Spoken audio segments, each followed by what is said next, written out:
মিথুন রাশির জাতক ও জাতিকাগণ এই সপ্তাহে একটু সতর্ক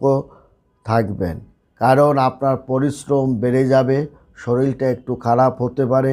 শরীরের বিভিন্ন জায়গায় ব্যথা আপনার হতে পারে এবং বয়সের তারতম্য অনুসারে বেকার মিথুন রাশির জাতক ও জাতিকাগণ আপনার পরিবারে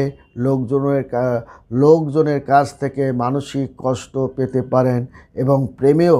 বিঘ্নতা আপনার পেতে পারে মিথুন রাশির জাতক ও জাতিকাগণ। মিথুন রাশির জাতক ও জাতিকাগণ কথা দিয়ে যেমন কথা আপনি রাখতে পারবেন না, তেমনি আপনাকেও যারা কথা দিয়েছে আপনিও কিন্তু তারাও কিন্তু কথা দিয়ে কথা রাখতে পারবে না, যার কারণে আপনার মিথুন রাশি জাতকের মধ্যে একটু হতাশা প্রবেশ করতে পারে। তবে